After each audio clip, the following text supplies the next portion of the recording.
بصرہ کے ایک نیک سیرت انسان اسماعیل کے گھر میں بیٹی کی پیدائش ہوئی۔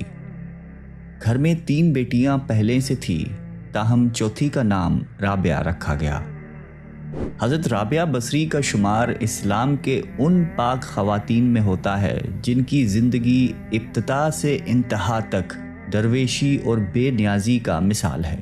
پیدائش کی رات آپ کے والد کے ہاں نہ تو اتنا تیل تھا کہ جس سے ناف کی مالش کی جاتی اور نہ ہی اتنا کپڑا تھا جس سے آپ کو لپیٹا جا سکتا، حتیٰ کہ بدحالی کا یہ عالم تھا کہ گھر میں چراغ تک نہ تھا۔ آپ کی والدہ نے والد سے کہا کہ پڑوس میں سے تھوڑا سا تیل مانگ لاؤ تاکہ گھر میں کچھ روشنی ہو جائے، تو آپ صرف ہمسائے کے دروازے پر ہاتھ رکھ کر واپس آ گئے اور کہنے لگے کہ دروازہ نہیں کھل رہا ہے، کیونکہ آپ یہ عہد کر چکے تھے کہ خدا کے سوا کبھی کسی سے کچھ نہیں مانگوں گا۔ رابعہ بصری نے جب ہوش سنبھالا تو والد کا سہارا ان کے سر سے اٹھ گیا، اور قحط سالی کی وجہ سے آپ کی تینوں بہنیں بھی آپ سے جدا ہو کر نہ جانے کہاں مقیم ہو گئیں۔ آپ بھی ایک طرف کو چل دی اور ایک ظالم نے پکڑ کر زبردستی آپ کو اپنی کنیز بنا لیا اور کچھ دنوں کے بعد بہت ہی قلیل رقم میں فروخت کر دیا، اور اس شخص نے اپنے گھر لا کر بے حد مشقت آمیز کام آپ سے لینے شروع کر دیے۔ ایک مرتبہ آپ کہیں جا رہی تھیں کہ کسی نامحرم کو اپنے سامنے دیکھ کر اتنے زور سے گری کہ ہاتھ ٹوٹ گیا۔ اس وقت آپ نے سر بسجود ہو کر عرض کیا کہ یا اللہ، میں بے یار و مددگار پہلے ہی تھی اور اب ہاتھ بھی ٹوٹ چکا ہے، اس کے باوجود میں تیری رضا چاہتی ہوں۔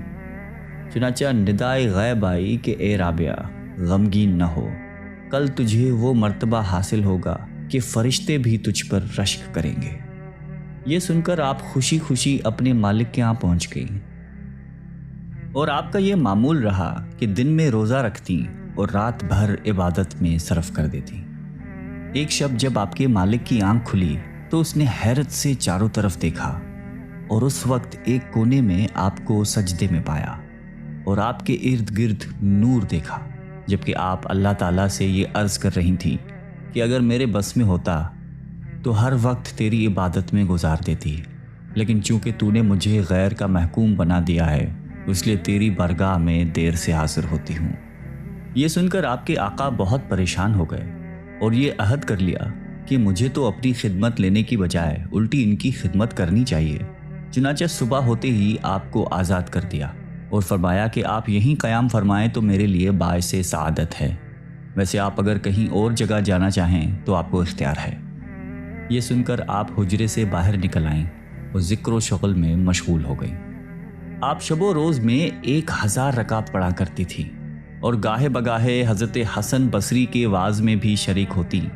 ایک روایت میں یہ بھی ہے کہ ابتدا میں آپ گھاتی بجاتی تھیں، بعد میں توبہ طائب ہو کر جنگل میں گوشہ نشینی اختیار کر لی۔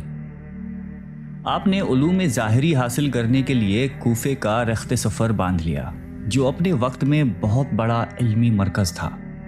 وہاں سے پہلے انہوں نے قرآن حکیم حفظ کیا، اس کے بعد درویشی اور حدیث کی تعلیم حاصل کی۔ اتنی مہارت حاصل کی کہ آپ کا وعظ سن کر بڑے بڑے محدث اور فقیہ حیران رہ جاتے تھے۔ ان کی بارگاہ معرفت میں بڑے بڑے علماء اور صوفیہ حاضر ہوتے تھے۔ ان میں سر فہرست امام سفیان ثوری ہیں، جنہیں امیر المومنین فی الحدیث کہا جاتا ہے۔ اس کے علاوہ حضرت مالک بن دینار رحمۃ اللہ علیہ بھی حضرت رابعہ بصری سے نہایت عقیدت رکھتے تھے۔ حضرت رابعہ بہت کم گفتگو کرتی تھی، اگر کوئی سوال پوچھ لیتا تو مختصر جواب دیتی تھی، ہر بات میں قرآنی آیات کا حوالہ دیتی۔ جب لوگوں نے اس کی وجہ پوچھی تو فرمایا کہ انسان جو کچھ بولتا ہے فرشتے اسے لکھتے ہیں، اس لیے قرآن کی آیتوں کے سوا کچھ نہیں بولتی کہ کہیں میرے منہ سے بری بات نہ نکل جائے جسے فرشتے لکھ لیں۔ حضرت امام غزالی رحمۃ اللہ علیہ اپنی کتاب احیاء علوم الدین میں فرماتے ہیں کہ حضرت رابعہ نے اپنے اشعار میں غرض اور آرزو کی جس بحث کا ذکر کیا ہے، اس سے مراد اللہ تعالیٰ کے احسان اور انعام ہیں جو وہ اپنے بندوں پر روا رکھتا ہے، اور جس حب الہی کا ذکر کیا گیا ہے اس سے مراد دیدار الہی اور جمال خداوندی ہے، اور یہی محبت سب سے بہتر اور برتر ہے۔ ایک دفعہ لوگوں نے آپ سے سوال کیا کہ آپ نکاح کیوں نہیں کرتی، تو فرمایا کہ مجھے 3 باتوں کا اندیشہ ہے۔ اگر ان میں سے مجھے نجات مل جائے تو میں نکاح کر لوں۔ پہلی یہ کہ مرتے وقت ایمان سلامت لے جاؤں گی یا نہیں۔ لوگوں نے کہا کہ معلوم نہیں۔ آپ نے فرمایا کہ دوسری یہ کہ میرا اعمال نامہ دائیں ہاتھ میں دیا جائے گا یا بائیں ہاتھ میں، اور تیسرا یہ کہ قیامت کے دن ایک گروہ کو بشت میں دائیں طرف سے لے جایا جائے گا اور دوسرے گروہ کو بائیں طرف سے، تو میں کس جانب سے جاؤں گی؟ لوگوں نے جواب دیا کہ ہمیں تو علم ہی نہیں ہے۔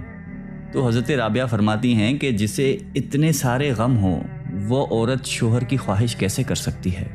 اس کا دل ہر وقت خوف الہی سے معمور رہتا تھا۔ وہ اپنے خوف جہنم اور خواہش جنت سے بے نیاز ہو کر خدا کو یاد کرتی تھی۔ ان کا عقیدہ یہ تھا کہ خدا کو یاد کیا جائے کیونکہ وہ وحدہ لا شریک ہے۔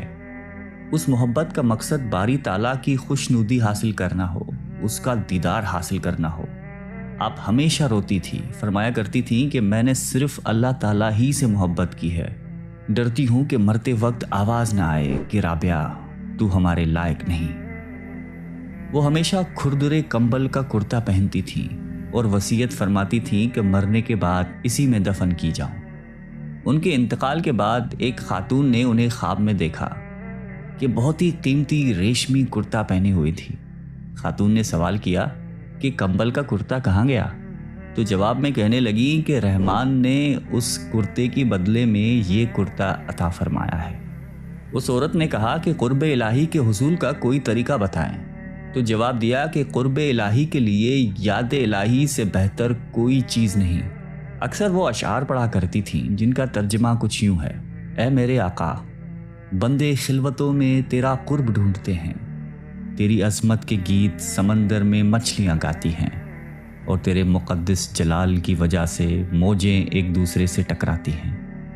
دن کی روشنی، رات کی تاریکی، گھومنے والے آسمان، منور چاند، چمکیلے تارے سب تیرے سامنے سجدہ کرتے ہیں، اور ہر چیز ایک انداز کے مطابق ہے کیونکہ تو غنی اور قہار ہے۔ وہ اپنی دعائیں اپنے اشعار کے ذریعے بیان کرتی تھیں۔ اس دعا کو اکثر راتوں کو چھت پر جا کر پڑھا کرتی تھیں: اے میرے مالک، ستارے چمک رہے ہیں اور سب لوگوں کی آنکھیں نیند سے بند ہیں اور ہر کوئی اپنی خلوت میں ہے، میں یہاں تیرے ساتھ اکیلی ہوں۔ اے مالک، اگر میں دوزخ کے عذاب کے خوف سے تیری عبادت کرتی ہوں تو تو مجھے دوزخ میں جھونک دے۔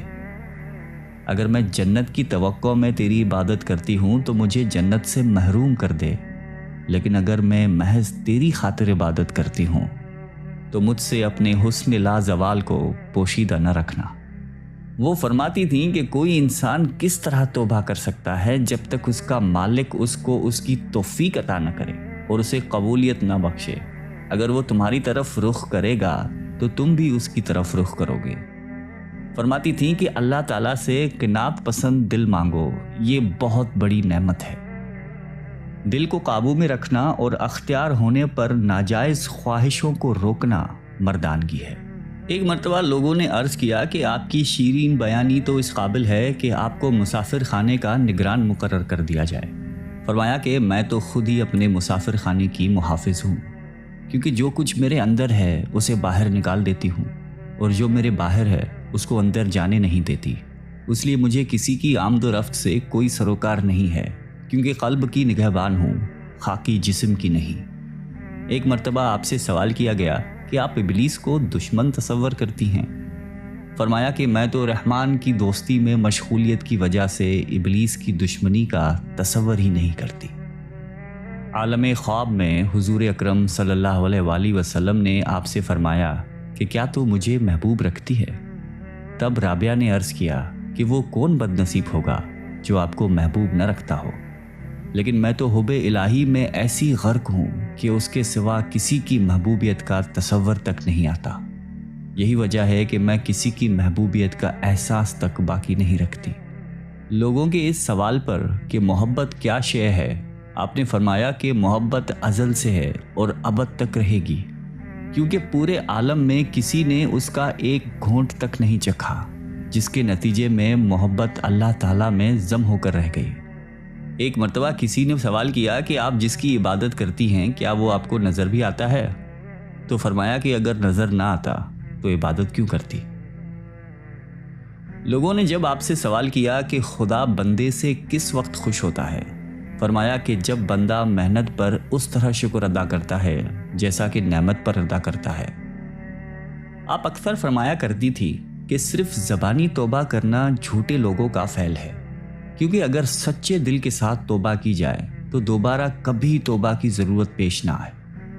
پھر فرمایا کہ معرفت توجہ اللہ کا نام ہے، اور عارف کی شناخت یہ ہے کہ وہ خدا سے پاکیزہ قلب طلب کرے، اور جب عطا کر دیا جائے تو پھر اسی وقت اس کو خدا کے حوالے کر دے، تاکہ حجابات حفاظت میں محفوظ رہ کر مخلوق کی نگاہوں سے پوشیدہ رہیں۔ حضرت صالح عامری اکثر یہ فرمایا کرتے تھے کہ جب مسلسل کسی کا دروازہ کھٹکھٹایا جاتا ہے تو آخر کار کسی نہ کسی وقت کھول ہی دیا جاتا ہے۔ رابعہ بصری نے آپ کا یہ جملہ سن کر سوال کیا کہ آخر وہ کب کھلے گا، کیونکہ وہ تو کبھی بند ہی نہیں ہوا۔ یہ سن کر حضرت صالح کو آپ کی دانش مندی پر مسرت ہوئی اور اپنی کم عقلی پر رنج ہوا۔ کچھ لوگ زیارت کے لیے حاضر ہوئے تو دیکھا کہ آپ دانتوں سے گوشت کاٹ رہی ہیں۔ انہوں نے سوال کیا کہ آپ کے ہاں چاقو چھری نہیں ہے جو دانتوں سے کام لے رہی ہیں؟ فرمایا کہ میں محض اس خوف سے چاقو چھری نہیں رکھتی کہ کہیں وہ میرے اور میرے محبوب کے رشتے کو منقطع نہ کر دے۔ ایک مرتبہ آپ نے 7 شب و روز مسلسل روزے رکھے اور شب میں قطعاً آرام نہیں کیا، لیکن جب 8ویں دن بھوک کی شدت کی نفس نے فریاد کی کہ مجھے کب تک اذیت دوگی، تو اسی وقت ایک شخص کھانے کو کوئی شے پیالے میں لے کر حاضر ہوا۔ آپ لے کر شمع روشن کرنے اٹھیں، اسی وقت گر کے ٹوٹ گیا۔ اس وقت آپ نے ایک دل روز آہ بھر کر اللہ تعالیٰ سے عرض کیا کہ میرے ساتھ کیا معاملہ کیا جا رہا ہے۔ ندا آئی کہ اگر دنیاوی نعمتوں کی طلبگار ہو تو ہم عطا کیے دیتے ہیں، لیکن اس کے عوض میں اپنا درد تمہارے قلب سے نکال لیں گے، اس لیے کہ ہمارے غم اور غم روزگار کا ایک قلب میں رہنا ممکن نہیں ہے۔ یہ ندا سنتے ہی دامن امید چھوڑ کر اپنا دل دنیا کی محبت سے اس طرح خالی کر دیا کہ جس طرح موت کے وقت مرنے والا امید زندگی ترک کر کر قلب کو دنیاوی تصورات سے خالی کر دیتا ہے۔ اور اس کے بعد آپ بھی دنیا سے اس طرح کنارہ کش ہو گئیں کہ ہر صبح یہ دعا کرتی کہ اللہ مجھے اس طرح اپنی جانب متوجہ فرما لے کہ اہل جہان مجھے تیرے سوا کسی کام میں مشغول نہ دیکھیں۔ حضرت عبد الواحد عامری بیان کرتے تھے کہ ایک مرتبہ میں اور حضرت سفیان ثوری رابعہ بصری کے مزاج پرسی کے لیے حاضر ہوئے تو کچھ ایسے مرطوب ہوئے کہ لب کشائی کی ہمت ہی نہیں ہو سکی، حتیٰ کہ رابعہ نے خود ہی فرمایا کہ کچھ گفتگو کیجیے، تو ہم دونوں نے عرض کیا کہ اللہ تعالیٰ آپ کا مرض دور فرما دے۔ رابعہ نے فرمایا کہ اللہ تعالیٰ آپ کا مرض دور فرما دے، اور میں اس عطا کردہ کرشمے کا شکوہ کیسے کر سکتی ہوں، کیونکہ یہ کسی دوست کے لیے بھی مناسب نہیں کہ رضائے دوست کی مخالفت کرے۔ پھر حضرت سفیان نے پوچھا کہ آپ کو کسی شے کی خواہش ہے؟ فرمایا کہ تم صاحب معرفت ہو کر ایسا سوال کرتے ہو، اور بصرہ میں کھجور کی موجودگی کے باوجود 12 سال سے کچھ کھانے کی خواہش ہے، لیکن میں نے محض اس لیے نہیں چکھی کہ بندے کو اپنی مرضی کے مطابق کوئی کام نہیں کرنا چاہیے، کیونکہ رضا الہی کے بغیر کوئی کام کرنا کفر کے ہم معنی ہیں۔ پھر حضرت سفیان نے اپنی دعا کے لیے درخواست کی تو فرمایا کہ اگر تمہارے اندر حب دنیا نہ ہوتی تو تم نیکی کا مجسمہ ہوتے۔ انہوں نے عرض کیا کہ یہ کیا فرما رہی ہیں؟ آپ نے کہا کہ سچ بات کہہ رہی ہوں، کیونکہ اگر ایسا نہ ہوتا تو تم کم عقل باتیں نہیں کرتے، اس لیے کہ جب تمہیں یہ علم ہے کہ دنیا فانی ہے اور فانی شے کی ہر شے فانی ہوا کرتی ہے، اس کے باوجود بھی تم نے یہ سوال کیا کہ آپ کو کس شے کی خواہش ہے۔ یہ سن کر سفیان نے مہوے حیرت ہو کر بارگاہ الہی میں عرض کیا کہ یا اللہ میں تیری رضا کا جویا ہوں۔ رابعہ نے فرمایا کہ تمہیں رضا الہی کی جستجو کرتے ہوئے ندامت نہیں ہوتی جبکہ تم خود اس کی رضا کے طالب نہیں ہو۔ حضرت مالک بن دینار کہا کرتے تھے کہ ایک مرتبہ بغرض ملاقات رابعہ کے یہاں پہنچا تو دیکھا کہ ایک ٹوٹا ہوا مٹی کا لوٹا ہے جس سے آپ وضو کرتی ہیں اور پانی پیتی ہیں، اور ایک بوسیدہ چٹائی ہے جس پر ایک اینٹ کا تکیہ بنا کر سوتی ہیں۔ میں نے عرض کیا کہ میرے بہت سے احباب مالدار ہیں، اگر اجازت ہو تو ان سے آپ کے لیے کچھ طلب کروں۔ آپ نے سوال کیا کہ کیا مجھے اور تمہیں دولت مندوں کو رزق عطا کرنے والی ایک ہی ذات نہیں ہے؟ تو پھر کیا درویشوں کو ان کی غربت کی وجہ سے اس ذات نے فراموش کر دیا ہے؟ میں نے عرض کیا کہ ایسا تو نہیں ہے۔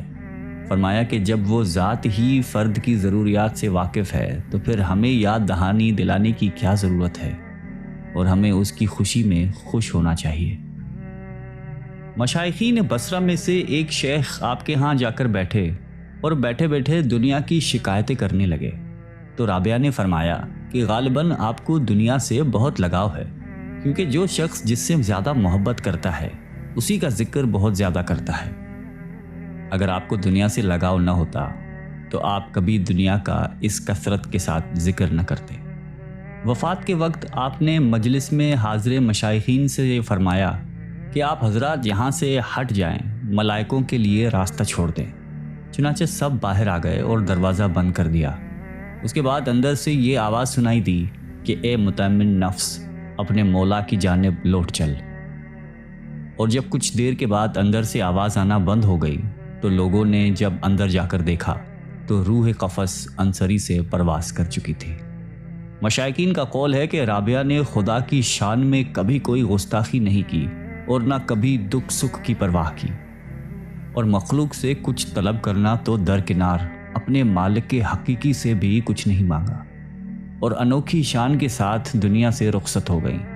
انا للہ و انا الیہ راجعون۔